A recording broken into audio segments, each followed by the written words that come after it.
आज तो भगवान का नाम क्या पड़ा? आकर्षयते इति कृष्ण। जो सबको मोह ले, मन भाई उसी के पास चला जाए, वो है कृष्ण। गर्गाचार्य जी नाम कर्म करा के जाने लगी। मैया यशोदा ने कहा, अरे बाबा जी कुछ भोजन प्रसादी करते जा। गर्गाचार्य जी ने कहा, भोजन प्रसादी तो करेंगे, लेकिन अपने हाथ से बनाया हुआ ग्रहण करेंगे, आपके हाथ से नहीं। तो मैया यशोदा ने कहा, बाबा जी ये दूध, ये चावल, ये मेवे, ये चीनी, खीर बनाओ और भोग लगा। गर्गाचार्य जी ने खीर बनाकर तैयार की, और जैसे ही भगवान को भोग लगाने लगी और पुकारने लगी कि प्रभु आओ, ठाकुर जी आओ, भोग लगाओ, घंटी बजाने लगे, शंख बजाने लगे। अब भगवान कहीं दूर होता तो आने में समय लगता, भगवान तो आंगन में खेल रहे हैं। गुटुवन गुटुवन प्रभु आए, गर्गाचार्य जी आंख बंद करके बैठे हैं, और भगवान कटोरे में हाथ डाल डाल कर खीर निकाल निकाल कर चाटने लगे। कुछ चाटे, कुछ फैलाए, कुछ गिराए, कुछ कपड़ों में लगाए। गर्गाचार्य जी की आंखें खुली, अरे देखो तो जी यशोदा के लाल को, हमारे सारे भोग को खराब कर दिया, जूठा कर दिया। अरे यशोदा ने अपने छोरे हमारी सारी खीर जूठी कर दी। इस खीर, जूठी खीर का भगवान को भोग लगाए? हम नहीं लगाएंगे ना, पाएंगे। अरे मैया दौड़ी दौड़ी आई, अरे बाबा जी बालक है, गलती है गई, कोई बात नहीं, लो ये खीर हमको दो, हम पाए। दोबारा चावल लो, चीनी लो, दूध लो, खीर बनाओ और भगवान को भोग लगा। गर्गाचार्य जी ने कहा, और फिर से तुम्हारा बेटा आ जाएगा और फिर खीर चाट के चला जाएगा, और तुम कहोगी इस बार की भी हमको दे दो, तीसरी बार फिर बना लो, तो हम तो बनाते ही बनाते मर जाएंगे। मैया ने कहा, चिंता मत करो, अब की बार जाए उद्यमी लेके पड़ोस में चली जाऊंगी, जब तक भोग न लगा लोगी तब तक लौट के नहीं आऊंगी। मैया लाला को लेकर पड़ोस के घर में चली गई। गर्गाचार्य जी ने घर के अंदर की कुंडी लगाई, कहीं उत्पाती कहीं से आना जाए, और बढ़िया दोबारा खीर बनाई, और जैसे ही कटोरे में रखकर, तुलसी दल रखकर, और घंटी बजाने लगी, प्रभु आओ भोग लगाओ, हे ठाकुर आओ भोग लगाओ। ठाकुर जी महाराज विचार करते हैं कि बाबा जाओ तो आफत, ना जाओ तो आफत, जाओ तो मैया को शिकायत करते हैं, और ना जाओ तो आवाज लगाकर पुकारते। भगवान कैसे हैं? भगवान है अंतर्यामी, यानी भगवान एक ही समय पर अनेकों जगह पर उपस्थित हो सकते हैं।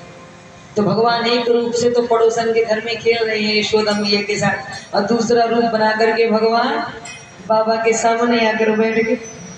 कटोरे में हाथ डाल डाल कर जब भोग लगाने लगे, बाबा जी ने कहा, आंख बंद किए कि बहुत देर हो गई और बेटा भूख भी बढ़ गई, चलो अब भोग पाओ। और जैसे ही नेत्र खुले और भगवान यशोदा के लाल को सामने बैठे हुए देखो, अरे राम राम, इतना क्रोध बढ़ा, अब रहा नहीं गया, और जैसे ही चिल्लाई, अरे यशोदा, तुरंत भगवान श्री कृष्ण ने उंगली बाबा के मुंह में रख दी, बोले चुप चुप चुप, बिल्कुल चुप चुप, एक तो पहले बुलाओ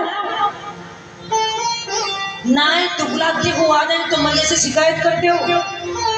तो गर्गाचार्य जी ने कहा, हमने तुमको नहीं बुलाया, हम तो अपने ठाकुर जी को बुला रहे थे।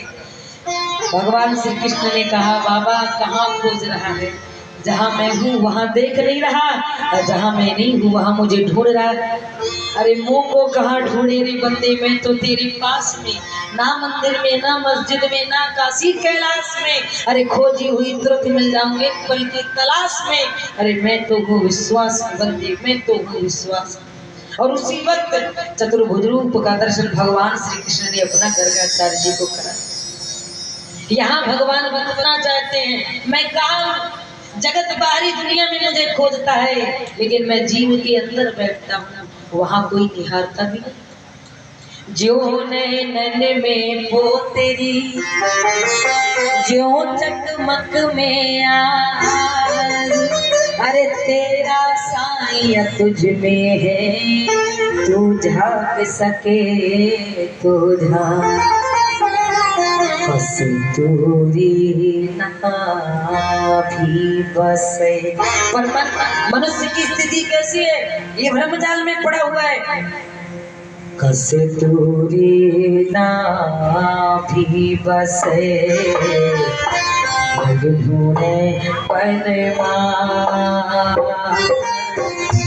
सितूरी नाम ही बसे जग ढूंढे पनमा ऐसे घट घट राम है ऐसे घट घट राम है ये दुनिया जानत नाई भैया दुनिया जानत नाई भैया दुनिया जानत नाई भैया दुनिया जानत नाई। जब हिरण बहुत पुराना हो जाता है ना तो उसकी नाभि में कस्तूरी होती है जो बहुत खुशबू देती है, लेकिन हिरण को ये पता नहीं होता है कि ये खुशबू मेरी नाभि से आ रही है, इसलिए अज्ञानवश वो उसको खोजने के लिए पूरे वन में भागता है। कहाँ से खुशबू आ रही है, कहाँ से आ रही है, दाएं देखता है, बाएं देखता है, आगे देखता है, पीछे देखता है, बस बस अपने भीतर देखना भूल जाता है। एक बार यदि बाहर देखना छोड़कर जिसे वो बाहर खोज रहा है, यदि अपने भीतर देखे ना उसे वो भीतर ही प्राप्त हो। कबीरदास जी कहते हैं कबीरा कुआं एक है पनिहारी अनेक और बर्तन सबके न्यारे हैं पर पानी सब में एक। पहले लोग कुओं से पानी भरा करते थे, आजकल तो समर वगैरह की व्यवस्था हो गई, तो ये तो सब मात्र एग्जाम्पल रह गया समझाने के लिए। पहले गांवों में एक ही कुआं रहता था, सभी उसी कुएं का पानी पीते थे, लेकिन बर्तन सबके अलग अलग रहा करते थे। कोई मटका लेकर जाता, कोई मटकी लेकर जाती, कोई काली मिट्टी का मटका लेकर जाता, कोई लाल मिट्टी का मटका लेकर जाता, कोई बाल्टी लेकर जाती, कोई स्टील की, कोई पीतल की, कोई प्लास्टिक की, सब उन बर्तनों में पानी भरते। और ध्यान देना जैसे बर्तन में पानी डालोगे पानी उसी आकार का नजर आएगा। बर्तन बेशक सबके अलग अलग हैं, लेकिन उनमें जो पानी भरा है वो तो एक ही कुएं का है ना। बर्तनों में परिवर्तन है, भेद है, लेकिन जो पानी भरा है उसके स्वाद में कोई भेद नहीं।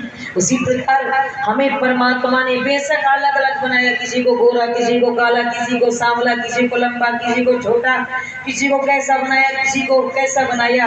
हमारा बेशक कोई भी रूप रंग जाति आकार हो, लेकिन हम सब परमात्मा के ही अंश है। शरीर अलग अलग है, लेकिन अंदर जो बैठा हुआ है वो एक ही परमात्मा है। शरीर में भेद है, लेकिन अंदर जो परमात्मा अंश लेकर बैठा है परमात्मा में कोई भेद नहीं।